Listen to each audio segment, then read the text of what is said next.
Anu et Baruch Atah Adonai Noten HaTorah. This week, this Shabbos is going to be Shabbat Mevorchim, the Shabbos when we make the blessing over the upcoming new month of Elul. So I don't know, it feels like it was just Tisha B'Av and now it's going to be Elul. So as I just said, Elul begins, it's a 2-day Rosh Chodesh. So the first day of Rosh Chodesh is Thursday, August 17th, and the second day is Friday, the 18th of August. And it'll be Rosh Chodesh Elul. Rosh Chodesh Elul commemorates the time, the day that Moshe went back up onto Mount Sinai to get God's forgiveness for the sin of the golden calf. He will come back down 40 days later on Yom Kippur with full forgiveness for the Jewish people. And that is the date also, starting with Rosh Chodesh Elul, where we start blowing the shofar in the morning at the morning davening, which I myself have never heard because I've never been there, but the shofar is blown then as a wake-up call to begin the process of getting ready for Rosh Hashanah. So basically, Rosh Hashanah is going to start this Shabbos when they announce the coming of Rosh Chodesh Elul, and for sure the month of Elul is the beginning time where we take those days as a wake-up call and start preparing for Rosh Hashanah. This week's parsha of Re'eh is always read either right before or on Rosh Chodesh Elul itself, and is understood to have a lot to teach us. It's a very full, beautiful parsha, and I've selected a few things to focus on for ourselves, coming from the commentary of Rabbi Shimon Schwab, as well as Rabbi Moshe Wolfson, and one comment from Rabbi Label Lamb that I wanted to open up with. And that starts, our parsha begins on page 999 or 998 in the Chumash, or chapter 11, verse 26. Chapter 11, verse 26 on page 998, and it says, Re'eh anochi noten lifnechem hayom. See, I present before you today a blessing and a curse. The blessing that you hearken to the commandments of Hashem your God that I command you today, and the curse if you do not hearken to the commandments of Hashem your God and you stray, etc., etc. The point that we want to make initially is that it is hayom, today. Now, I remember as a child, that was like one of the first songs I learned as a kid in the Rosh Hashanah services that ends. That's how you know that the service is going to be over. Hayom, hayom, hayom, hayom, hayom, hayom. Like that's how I see Ellyn singing that. Like we all know that song. And then it ends with Amen. So it's today, today, today, today, today, today. So often when we see the word hayom, today, it is referring to today, actually today. And it's also a hint to Rosh Hashanah. Rosh Hashanah is called today because it's today is the birthday of the world. Hayom Harat Olam. Today, God created the world. So we have one understanding that says that God creates one day and then renews it for the whole year. Kind of like you got to keep renewing something and then it has to go back to the library and then you check it out again. So the day, that was what was created, was a day, Hayom. And today is the day that we have, but the first today was Rosh Hashanah, that today. And that was the today, the creation of humanity. So every time we see it, it's like today. For that reason, you'll notice, which I never really think about so much, that the blessings that we have, so many of the blessings we have are written in the present tense. And it's not done that way to make it easy for us grammatically. So when I say a blessing over, and I say Borei Peri Hagafen, who creates the fruit of the vine, I don't say Bara, who created the fruit of the vine. I'm saying who is creating right now, who creates the fruit of the ground, who creates everything. I'm talking about in the present moment. Currently, it is being created. It is materializing before my eyes. So that blessing is saying that this was created, this is being created. This moment is being unfolding in the present moment. And so the verb is in the present tense. So that in and of itself is the first lesson to think about as we prepare for Rosh Hashanah, is really thinking about today and the day that we have in front of us being created for us and being renewed in every single moment. And if the blessing, not only, which I usually think of as being, giving me permission to eat whatever's in front of me, not necessarily thinking about, this is about today, that Hashem is creating this world for me today. And not once upon a time, a long, long time ago, God created the world and now it's been on autopilot ever since. But that it is being manifested and created literally for me as I am enjoying whatever it is I'm saying my blessing over. This includes the blessing we say on the Torah. We say notain ha-Torah, that God gives the Torah, not that God gave it to us a long time ago, but notain ha-Torah. He chose us a long time ago, but he gives us the Torah each and every day, each and every moment in the present. So this is how the parsha opens, is to remember that this is the framework that we want to have as we enter into the 40-day period that launches our preparation for Rosh Hashanah, and that Hayom refers to today and every day, and is also going to be a hint to Rosh Hashanah. Where are we going to see a hint to Rosh Hashanah? And let's take a look at that. We're going to see that in we're going to turn to page 977. So we're going to go back a few pages, and I'll give you the chapter and verse in a moment. 977, chapter 6, verse 25. And let's see, is that what I wanted? Yes. 976, chapter 6, verse 25. It says, and it will be a merit for us if we are careful to perform this entire commandment before Hashem our God as he commanded us. It says, what's the merit? If when we are careful to perform all the mitzvot that God has given us, it will be a merit for us. It says that's going to be a merit for us. What is this phrase? So we know that God has a 4-letter name, Yud, Hey, and Vav, and Hey. It says those letters of God's name are rearranged in different combinations for each of the months, Hebrew months of the year. So it starts out in Nisan at Pesach. It starts out in the Yud, Hey, Vav, Hey order. And then each month it changes. So it happens that there are 12 different permutations of that Yud, Hey, Vav, and Hey, unique permutations. And with each of those, there is a verse or a phrase that is associated with the permutation that goes with that month. Okay, so it's a little bit of sounds a little convoluted. There is a combination, it's called a name combination of Hashem's name that goes together for every month. So Elul has a name combination, and the name combination comes from this verse. How does that work? If you take a look at the word, and it will be a merit, we're going to go to the Hebrew. So see if you can find it. If you have the Chumash, I don't know how to tell you how to find it if you don't have the Chumash, but it's the beginning of verse Chaf Hey. And the first word is Utzdaka. The second word is Tihyah. The third word is Lanu. And the fourth word is Ki. What we're going to look at are the last letters of each of those words. So the last letter of the word Utzdaka is Hey. The last letter of the word Tihyah is Hey. The last letter of the word Lanu is Vav. And the last letter of the word Ki is Yud. So you can see that that is like Hashem's name scrambled.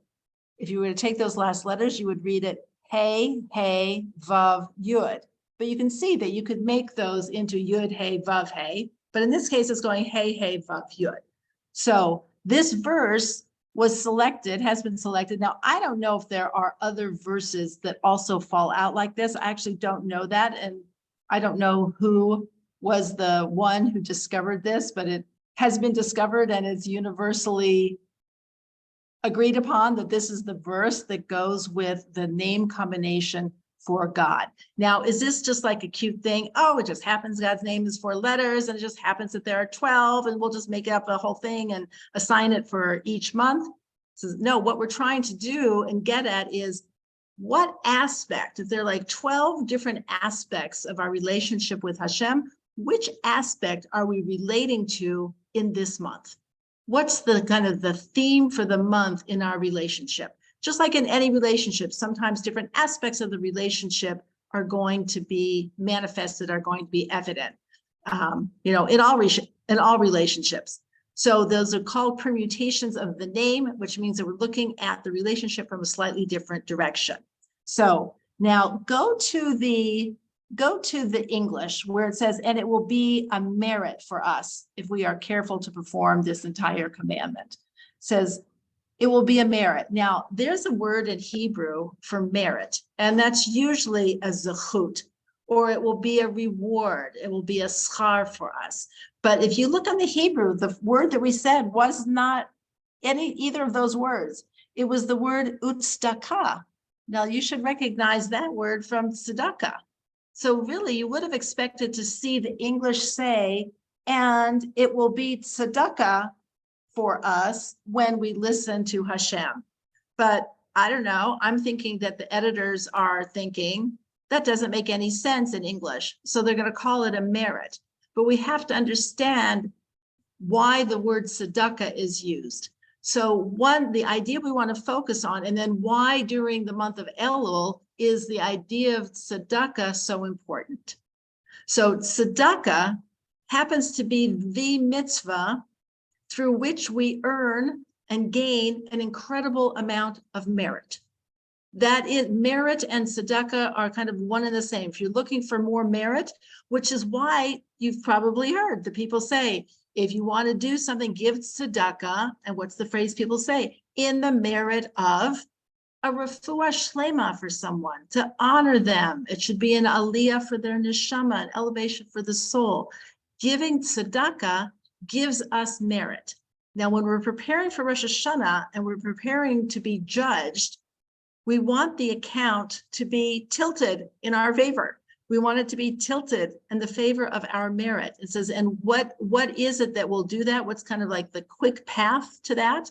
Besides completely changing our characters and refining our whatever, all of those things. But if we can't quite get there or in the process of getting there, we rely on giving tzedakah. One of the benefits of tzedakah is that it is one of the mitzvahs. I haven't done an exhaustive exploration of this. It's one of the mitzvahs that is not so dependent on our kavana, on our intention.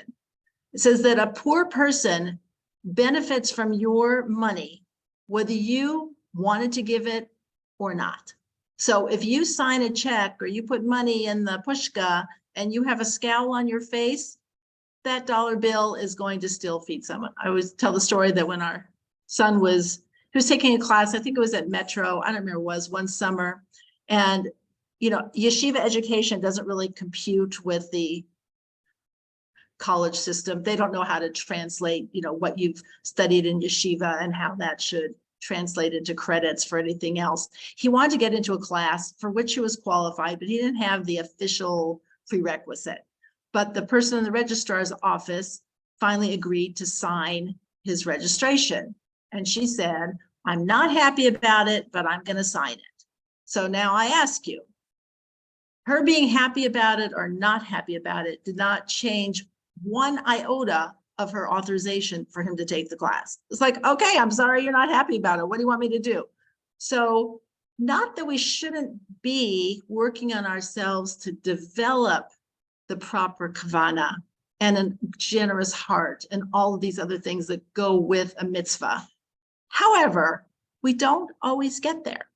And if we want merit to accrue to us, we need to have a way to do that does not have so many strings attached to it. And tzedakah is the path. So now I'm going to share with you, so I just learned this, I'd never seen it before, that tzedakah is spelled, so if you know Hebrew, you can write this out, write it out. So tzedakah is spelled tzadi, dalid, kuf, hey. It's 4 letters, tzedakah. So we're going to say that if you read it correctly in order, tzedakah, spelling it right, that's doing the mitzvah of giving tzedakah with proper kavana, right intention, a generous heart, everything you check all the boxes. But what happens if your intentions are really the opposite, or whether they're clouded in some way? So there's a beautiful way of looking at words, and we've looked at this before in other circumstances. It's called atbash. Atbash is like on the back of your cereal box that you had as a kid, where it said A equals Z, B equals Y, C equals X. And you have some sort of a code and you decode the word. If we look at the atbash of the word tzedakah, what we're going to find is the atbash corresponding letter to Sadi is Hey. The atbash of Dalid is Kuf. The atbash of Kuf is Dalid. And the atbash of Hey is Sadi, which if you write that out, spells tzedakah backwards. Okay, that's tzedakah backwards. So it's like your intention can be completely backwards. You're still going to get tzedakah. Nothing happens to it. So again, our goal is to cultivate a proper, beautiful, full-hearted approach. And this week's parsha speaks extensively about opening our hands to others and being generous with other people and forgiving loans and doing the best we can by other people and showing them love and generosity. And while we're working on that, it says, don't wait to be, don't let being perfect stand in the way of being good enough, or whatever it is, something like that. Don't let the desire to do something perfectly stand in your way of doing it at all. And when it comes to tzedakah, you get the merit. So the phrase that is the hint for God's name is like, how is God looking at us during the month of Elul? It's from this phrase, it'll be tzedakah for you. It says, well, what does that mean? It'll be tzedakah for us. It says, it's God will give us tzedakah. It says, we are going to be the recipients of tzedakah. Well, why do we need tzedakah? Maybe I'm doing fine. I don't need any tzedakah. It says, this is a really interesting concept. It says, when we look at our wrongdoings, there's a way to look at it as a debit in our personal account. Our wrongdoings are like, we're in the red. So, if somebody has done something to offend you, you might say, they owe me an apology. They owe me because there's a deficit, there's a debt. It says our wrongdoings toward Hashem and toward other people creates a debt. More so than like, oh, we're bad. It's like, no, we have a debt. So how do you pay a debt? It says you need to have some sort of compensating funds. It's like we're asking Hashem, we're asking God to give us tzedakah to cover our debts. Cover our debts, forgive our debts to you the way we would forgive a debt to somebody who borrowed money from us. It says that's the tzedakah. It will be tzedakah for you. It'll be a merit, but it'll be to cover and to wipe away the deficits that we have in our account. Because each of our wrongdoings, more so than like, it's not like being bad, it's like they create a deficit in our spiritual bank account so that we're not operating. It's like we're walking around with a leak in our system. And when our system is leaking and we're at a deficit, we cannot function properly. So we're trying to get to a place of wholeness to start the year, and we're going to do it with tzedakah. Just questions on that. I know that was a lot. We've got the tzedakah, the atbash creates tzedakah going backwards or forwards. Your intentions, well, ideal to be good and perfect, do not need to be. People will benefit from the money and the tzedakah you give, no matter what. And we also are saying that we want Hashem to also to look at us in he doesn't have to be happy about it. It's like, okay. It's like how you would give to your kid or something. Like, sure, I'm not so happy about it, but I'm going to take care of you and give you what it is you need. So that we need tzedakah. Patricia, yes. So I'm confused about when this is happening. Is it the whole month of Elul? Because it also almost sounds to me like Yom Kippur, I guess tzedakah is different than forgiveness. I don't know. Right. Right. If you- Tzedakah is not forgiveness. It's the way to compensate because we want to be active. We don't want to come and just say, Hashem, forgive us. Because Hashem could say, based on what? Like, I am going to forgive you, but is there anything you're contributing to the account? So when we give tzedakah, it's like we're making a deposit into our spiritual account that does not have to be where God's not looking at it carefully. Because he could say, I looked at your mitzvah of how you visited the sick, and like you didn't really do such a good job. You stayed too long, you asked intrusive questions or whatever. So I'm like, that mitzvah you thought was so big, I think I'm going to really kind of only give you this much credit for that. But when it comes to tzedakah, it's not looked at like that. So it's almost with the mitzvah of tzedakah, God gives us tzedakah. We often refer to God, we talk about tzedakah v'chesed of the tzedakah and the kindness that God does for us. So that it's like we're in need of tzedakah, like we are needy people in that we need to have a way to get our spiritual account in balance. Now we can never fully get it there, but just like if you had a child or somebody who owed you a lot of money, and they said, I'm going to give you 10 cents from my piggy bank every single week from my allowance that you give me, I'm going to pay you back 10 cents every week. And when I'm 120, I will have paid off my debt. So is it really doing anything towards the debt? Is it like, that's a little hard to say that that's a great payment plan, but that the person is making the effort, that already is saying something. So that's how we want to come. And Elul is when we do all the work. By the time we get to Rosh Hashanah, we're kind of in the grand finale time. So people sometimes make a mistake that they think the high holidays are starting at Rosh Hashanah. It's like, no, that's why the shofar is blowing starting Rosh Chodesh Elul. It's like, don't wait until Rosh Hashanah. That's like when you kind of take a look and see how things went during the month of Elul. And we know that it's a time of closeness. We have the acronyms. Elul is the only month where there's so many acronyms that the rabbis have given us. Ani l'dodi v'dodi li. I am to my beloved and my beloved is to me. That Hashem is close to us, wants to be close, is our beloved, but is looking for us to act in the same way. That it's not a passive, this is an interactive relationship. This is a relationship.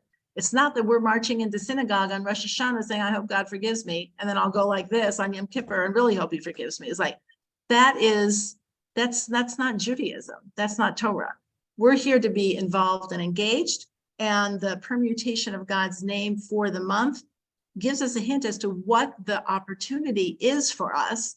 And so we don't have to say like, well, I'll never get it all right, so I might as well not do anything. It's like, you're right, you'll never get it all right. And don't worry about that because God is giving us tzedakah, midah keneged midah, measure for measure. When we give tzedakah to others, God gives tzedakah to us. And God's tzedakah to us is a way to help us compensate because we have a debt. Just like when you would say to someone, they owe me an apology. God is saying, you owe me an apology. You owe an apology for this, you owe an apology for that. It's like, well, how do you get out from under your debt? They have people who help people who are in debt, right? Credit card debt, that's a huge, huge problem. Put you on a budget and do all these things and how you can allocate your money. It's like, how do you get out of debt? Unless you have a plan, probably not going to get out of debt. It's like, so how do we even begin to get out of the debt that we have is through tzedakah. So that hint of that verse tells us how it's going to work, that it's for the month of Elul. That's when the work is done. Your tzedakah, I don't care if you are 100% doing it great. I don't care if it's backwards, as long as you sign the check, give the money and do it. That's all I care about. And our motivations hopefully will evolve and grow. Because the truth is that tzedakah is also considered one of those mitzvahs that changes us, that the act of giving tzedakah turns us into givers. And while we may not start off in the full best place, it's a place where we can spiritually grow, and it helps us. So people who are givers, people who give tzedakah. So that is going to be our path. All right. So, Yes. Ellyn, is tzedakah only money? Can tzedakah be Very good. something else? Very good question. So tzedakah is first off money. So it is, and it's in this week's parsha also. It's like for tithing, and we're going to talk about that in just a minute. There's the mitzvah aser to aser. You shall surely tithe from everything that you have. As far as the question about how much you give, you should actually talk to somebody, a rabbi, about tzedakah, because there are tzedakah priorities. Now there is Rambam's list of the 8 steps of tzedakah, of giving grudgingly, and then the highest level is to give where the person doesn't know you gave, and unanimously, all that. It says don't even worry about that part. That's like tzedakah 202. Just do tzedakah 101. Just get the money out there. So it is money. It is also time. It also depends on a person. If they don't necessarily have an income, or they don't have money coming to them, but for sure it's money coming in, but it is also time. But you should talk to a reliable person. And I don't know, there's halachas about how to do it right. And I am not familiar enough with how to do that. There are priorities. The priority are people that need food and clothing, and within the Jewish community and your community first. And then the Jews of the land of Israel, and then Jews around the world. So it is a family first thing, and it is not save the whales. I'm sorry. That's, if you have a lot of extra disposable income, you're welcome to do that, but that's not the cause. So this is people who, for food, clothing, and Torah. So giving to educational institutions, all of those things are for tzedakah.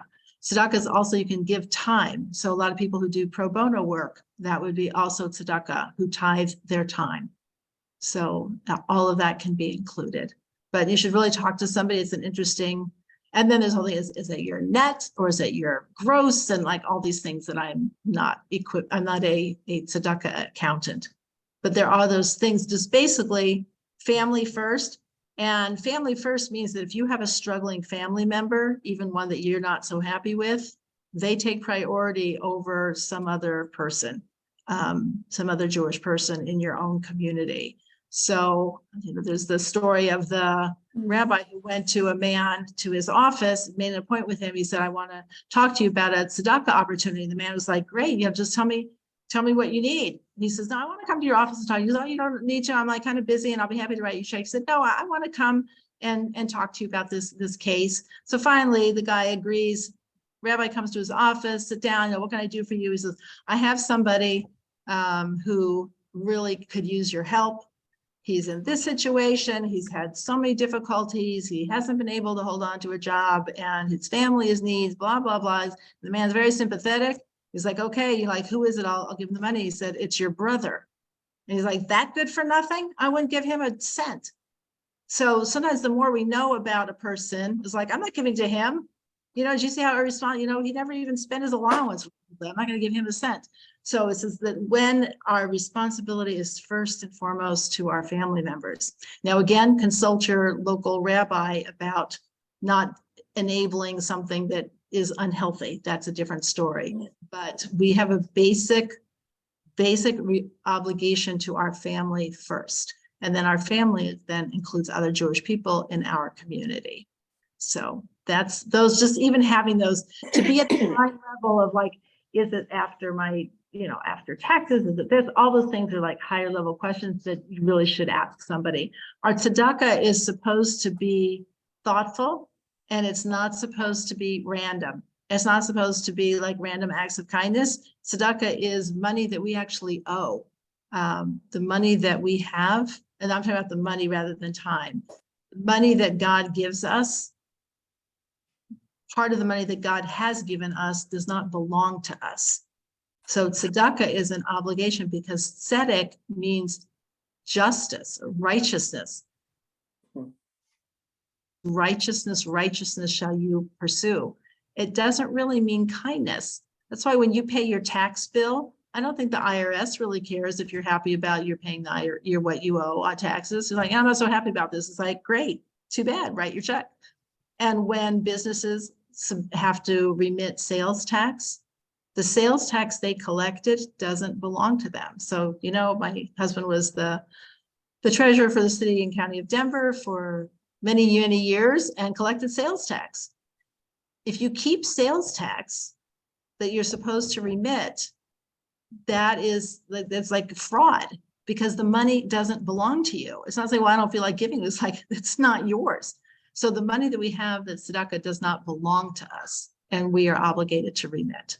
So our path, so for our own spiritual well-being, in order to give the tzedakah so that we help clear our spiritual account, because we are in debt, because we have debts for the wrong things that we've done wrong. Instead of thinking again that we are bad, there's something wrong with us, it's that we have debts. It's just like you bought something and didn't pay for it. You did something and now you need to pay in some way for it. So that is our tzedakah that's for this month, this upcoming month in Elul.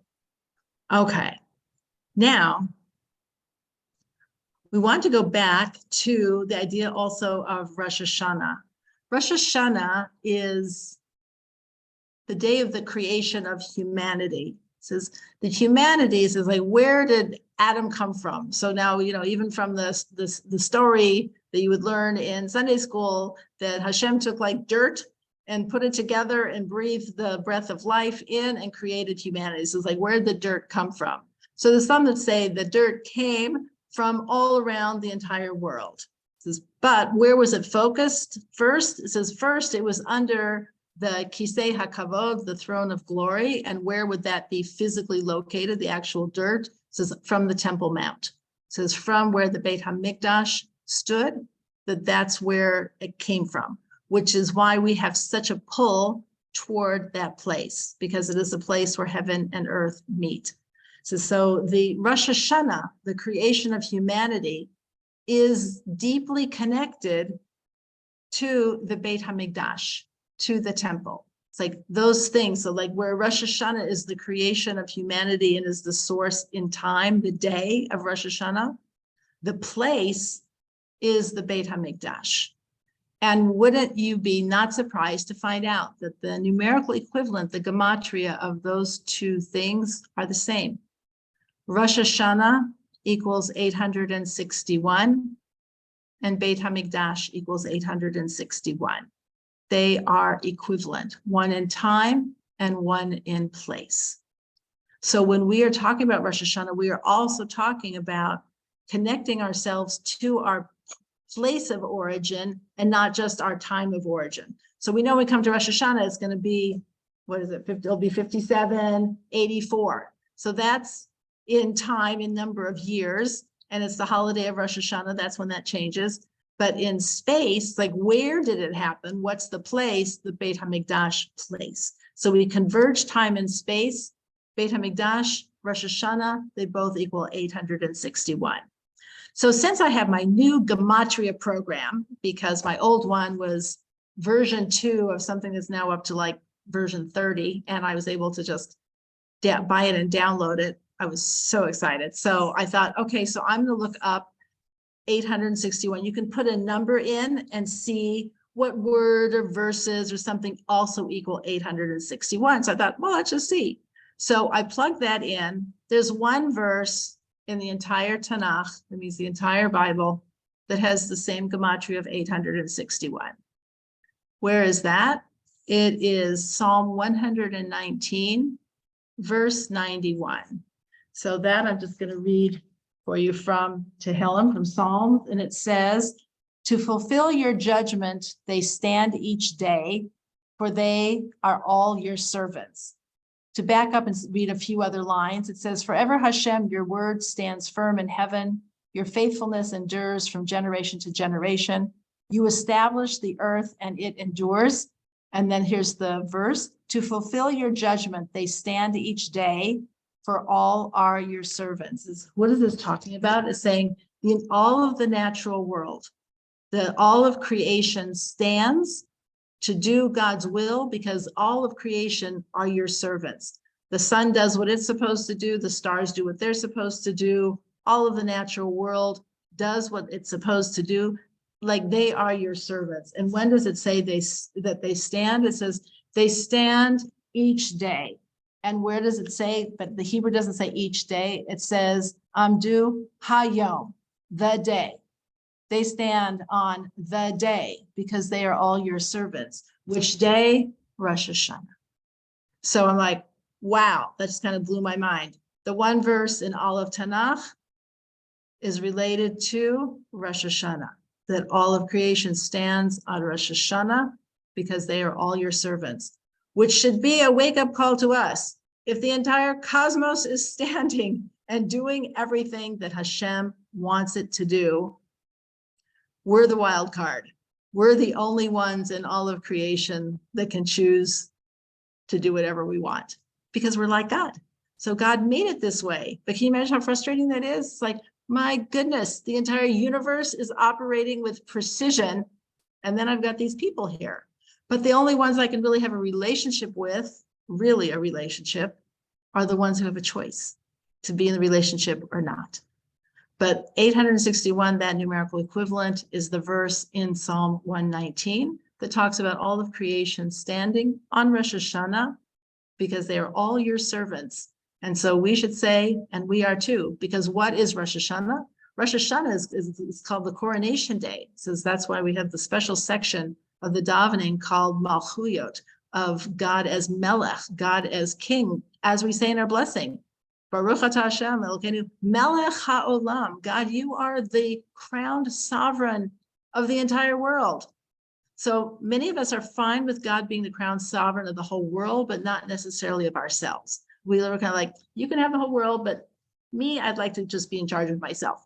So this is where we say, okay, like all of creation, like join the crowd. All of creation is standing on Rosh Hashanah saying, we are all your servants. We are all here to do what you would like us to do. What Hashem wants from us is for us to want to be servants. The rest of creation doesn't have a choice. They were made like animals who have an instinct. A dog doesn't choose to be dog-like. A cat doesn't choose to be cat-like.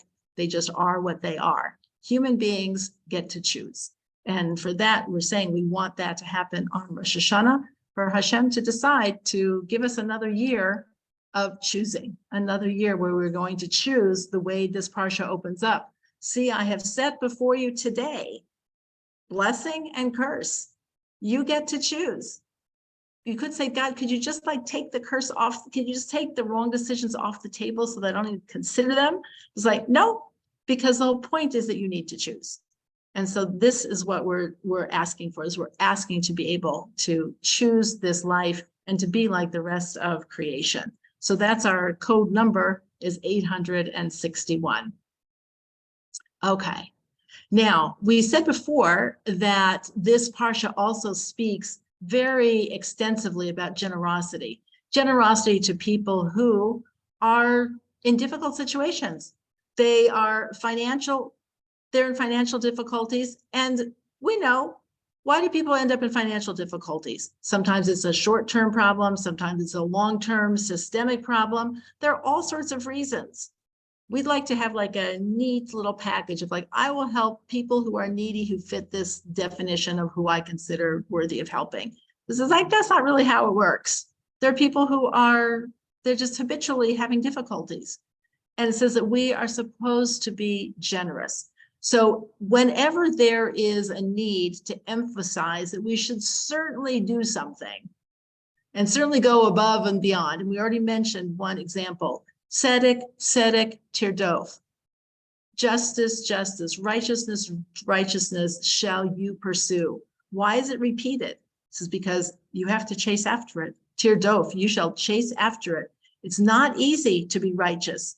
We'd like to think, oh, our natural state is being righteous, but sometimes we fall off the wagon. It's like, that's not true. Righteousness takes effort to have a system of law, to do the right thing, to give tzedakah, to part with our money. Those things are hard for us to do. So anytime we are being told to do something where we know, it's like God is saying, I know you because I made you. This is hard for you. So I'm going to double up the language. So where is one of the places it says that? It says on the aser to aser. So let's take a look at that. So we're going to look at 3 different doublings. The first doubling is going to be to aser to aser. It's chapter 14, verse 22 of Devarim. I didn't write down a page. Hold on a second. Whoever gets there first can say. Chapter 14, verse 22 in our parsha. One of my favorite lines. Okay, it is on page 1013. It's the bottom line in the Hebrew. Chapter 14, verse 22.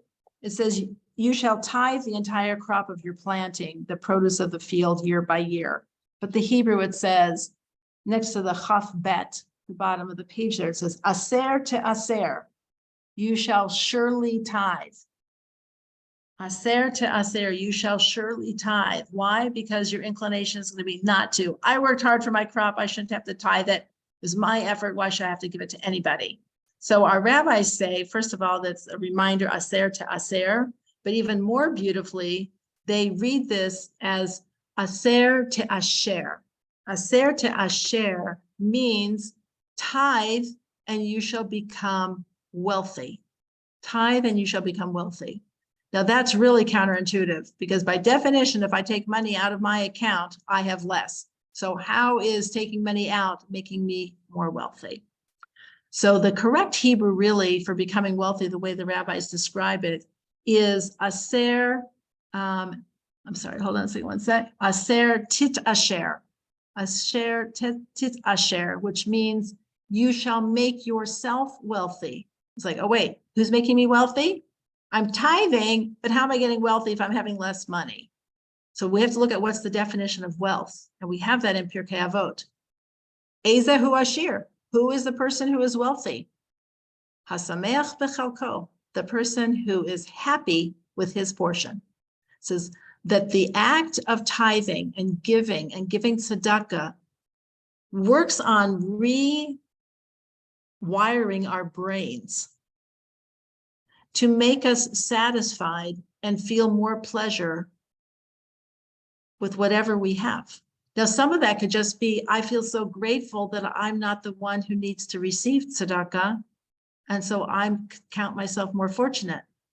So sometimes it's just a wake-up call to that. But it says it rewires our brains to tithe and to give tzedakah continuously. And so and you shall become wealthy, not because you will have more actual money in your account, but you will relate to the money and the physical well-being that you have in a different way because you will be happy. Now, we don't want to just say, oh, I'm happy because of someone else is more miserable, so that makes me happy. We're not saying that. We're saying that it just reorients us to what it takes to make us happy. So I think I've shared with you that, as we've been meeting people here on the Yishuv, where we live in Israel, that we've met people who have been here like for 20, 30 years since it was first established. And the people were living like in caravans, like with 6 children and shared electricity and rooms that connected with other families. And I'm sorry, I can't do it. I'm like, my air conditioner is set at 24 and should it be 28? I'm like so spoiled. So yes, I walk in here like, I'm so glad that I'm like in this beautiful apartment. It's so nice. But people, it's like, so sometimes it's just a wake-up call to reorient us, to make us feel more grateful. And that's the simcha. The simcha is I'm so grateful for what I have. And that is what makes me wealthy. So it says, aser titasher, you give and tithe and you will make yourself wealthy because you will relate to what you have in a different way. And that is a huge gift. In addition to the fact that we will overcome the human tendency to want to keep everything for ourselves.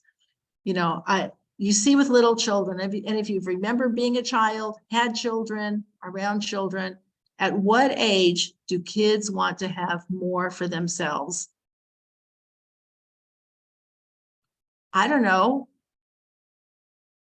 13 months old? Mo, Like, I want more. Somebody else that they watch to see who's getting the cookies. They are watching. It's like, we are made that way. And Hashem has given us the task, the challenge, the opportunity to elevate ourselves, to move past that, to move past being a 2-year-old. So it says, but it's understood to be a lifelong challenge. And our goal is, you want to be really wealthy, really feel like you have a lot, to aser, give, and you will find that wealth yourself within yourself. The second one, the second doubling, is on page 1017. Page 1017, a few pages forward. And that is chapter 15, verse 11. And it says, for destitute people will not cease to exist within the land. Therefore, I command you, saying, you shall surely open your hand to your brother, to your poor, and to the destitute in your land. So it's interesting that sometimes we think about the world being perfected, that there will be no more poor. It says there will be poor, but they won't be poor because people will give. Because we don't want a world that doesn't require giving. Because if we don't have anyone to give to, there will be something about our humanity that will be lacking. So they may be initially poor, but they won't be poor. They won't remain that way because we'll be giving. But there have to be people who need, because God created humanity in order to give to us, and created us with a need to give to others. That's how we are like God, is that we can give to others. So it says here, therefore it says, it's the second line from the bottom in the Hebrew in the Chumash, it says, patoach tiftach, open, you will open, which means you shall surely open your hand. Because it says, what is the problem? It's like that how do we describe somebody who doesn't want to part with their money? Is they are tight-fisted, meaning they keep their hands closed. So patoach tiftach, you shall certainly open your hand to those who are needy, and not close your eyes to them or to their needs. And to know that you were put in this world and given our resources in order to be able to give to other people. So much so that even a person who is poor, I won't say destitute, but someone who is on the poorer side still is obligated to give tzedakah. So, you'll read stories about like little shtetls where people were just basically barely putting 2 kopecks together, and they had little pushkas lined up on their kitchen counters or in their store. And even if you have like 1 kopek, right? And even like, what is it in Fiddler on the Roof, where I think it opens up where the beggar is asking for money. He's like, oh, it was a bad week. And he said, just because you had a bad week, I should suffer. It's like, just because you're poor doesn't mean you're not giving. It's like, that's a Jewish thing, is to give, because it is restorative spiritually for the person, even if someone is impoverished. Now, obviously you should be starving, but this is like Jewish people made it their business to give, even if they could give very little, to at least give something. And that changes a person from being purely a recipient to also being a giver. In the Western world, benefactors are rich people. Like, you get your name on the side of the building when you're wealthy and you give a big donation. To be a benefactor from a Torah perspective in the Jewish world can be anybody, with 1 penny. It's like, you're a benefactor. And that is a mindset change also for the person who's impoverished. At least it gives them dignity, even if they don't have money. It's like, at least I can give something.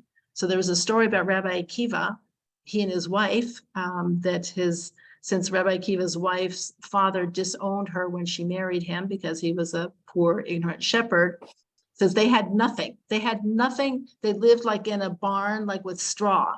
And that Hashem made a miracle and had somebody come to Rabbi Akiva to say, do you happen to have any extra straw? And he was like, yes, I'm so glad you asked for straw. And he was like, Rachel, it's so great. We can like help somebody. Somebody needed straw and we have straw. So it's like that changes how a person sees themselves in the world and actually puts them on the path to restoring them. I'm not saying how or when or what what they need to do, but it's considered to be helpful for a person to be able to be a giver. And that is, you shall surely open your hand. So that was like, Batoach tiftach, you shall surely open your hand. Aser to aser, you shall surely tithe and become wealthy. And then the last one is on page 1019. Page 1019 is a reference. It's chapter 15, verse 14. And this is talking about that, now this is a system that we don't have today, but it used to be in olden times that if somebody became really financially destitute, they would sell themselves into servitude in order to get money. And the servitude was meant is not like the slaves like you're thinking of. What it meant was an indentured servant, but there were all sorts of Torah laws about how they were treated. Down to it talks about that if the master had one feather pillow, the indentured servant got it. If there was like one piece of good bread, the indentured servant got it. So it was rehabilitative. It was for financial rehabilitation and emotional rehabilitation too, that the person should have work on their self-esteem and be given an environment that helps them realize that they are important, that they're somebody special, and that they can get back up on their feet. So it's really like having almost like a foster child, a foster adult who would work, and there were rules on what you could do. You could not give them menial work. It had to be meaningful work that was truly necessary, and it couldn't be something that upset them, and that was just trivial. And all of these things were done to restore a person's faith in themselves and their ability to make it. But as we know, that's all well and good.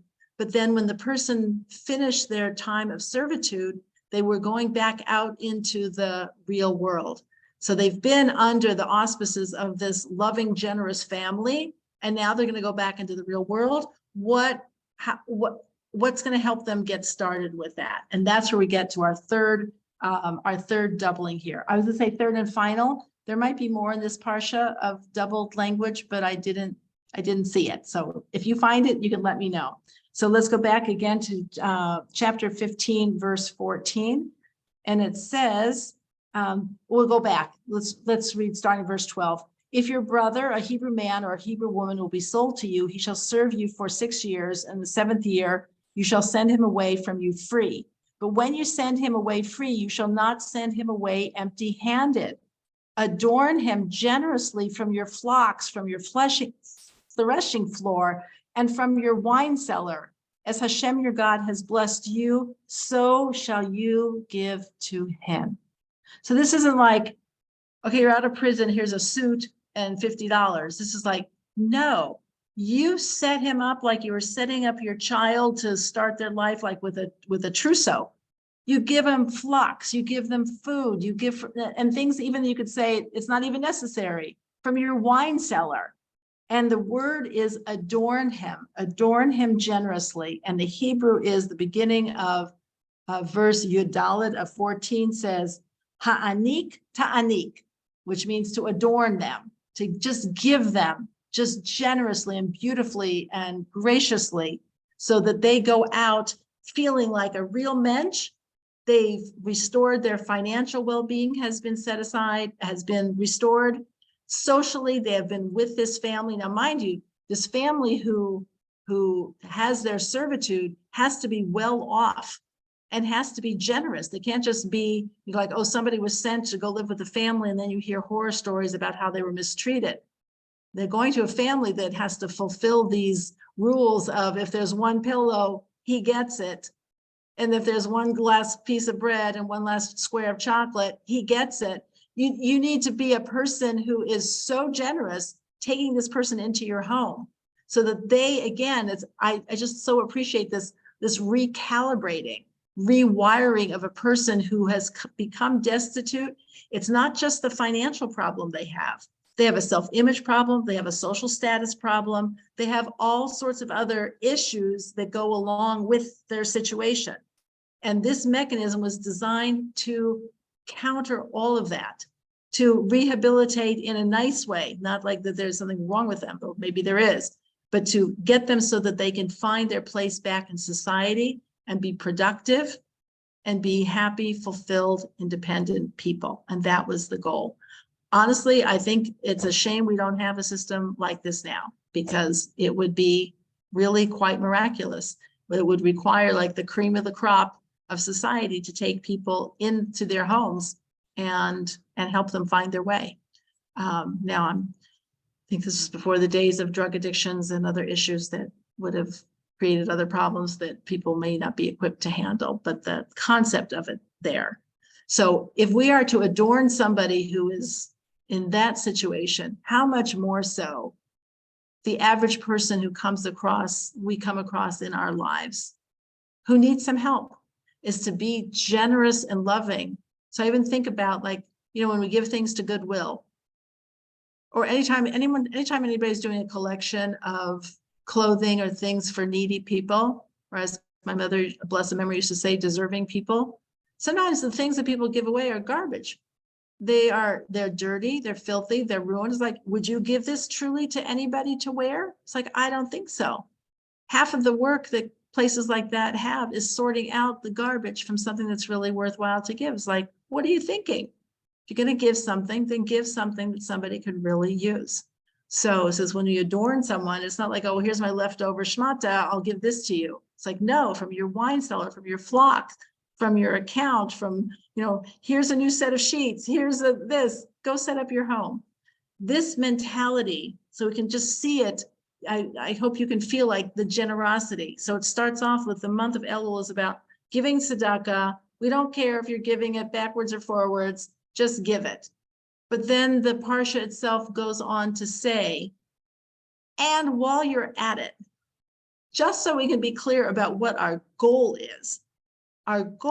is to have open hand, an open heart, open eyes, to see other people as worthy, dignified, and entitled to respect and our help in a loving, generous, gracious way. And that this is more than helping the people who we help, it changes us. It turns us into godly people. And in the end, that's our ultimate goal. But we don't have to start at the top of the spiritual growth ladder. We can start with just give the tzedakah. Just start wherever we are at. And this month of Elul, because we want the tzedakah, we want the merit. It's part of helping us pay back our debt for wrongdoing. But in the end, we see it's not just pay the debt. It's a transformative process. It's a transformative process that in the end changes who we are at the deepest level. God willing, we can launch the new month of Elul from this perspective and understand that God's tzedakah to us, which we so much need, along with his chesed and kindness, that we should merit it through the efforts that we will go to put forth during this month of Elul, so that when we come a month from next Friday, we come to Rosh Hashanah, and we really start that year, we can say, we are standing in the Beit HaMikdash. We have brought ourselves closer to a place of holiness, to a place that we are worthy to stand. I hope you have a wonderful Shabbos. I will not be teaching next week. We'll be away with our kids. I'll send out a reminder just for anybody who forgets, but we are clear to resume on Wednesday, the 23rd. So I will look forward to seeing you then. So I wish you an early Chodesh Tov for the month of Elul. And thank you for joining me, and you're welcome to ask any questions or have any other comments. Thank you. Thank you. You are welcome. And have a safe trip with your kids. Thank you. Thank you very much. Looking- Ellyn, I joined late. Can you send me the recording, please? Yes, I'm going to tell you where you can get it to the Jewish Experience website. actually, Rhoda, did you get it last time when I sent it to you? I can send it to you. Yes. Yes. Okay, but just for the future, I'll tell you, it's, if you go to theje.com The JE done. / Ellyn, ELLYN. That will take you to my page, and Deb Flomberg uploads the recording. It takes a few hours, so it won't be there right away. But she'll upload the class. Okay, thank you. My Do you ever pleasure. do you come to Jerusalem often? You know, we were there when we were there last week, 2 weeks ago. We don't come all the time because we're mostly, our lives are, we go out to Shalavim, to where our kids are, or to Ma'ale Adumim, which is where we do our shopping and all of that. So we haven't gotten to Yerushalayim so much, mostly because the parking is challenging. When we go to the Mamilla Mall and park there. I'd love to meet you there. I would love to. When are you going?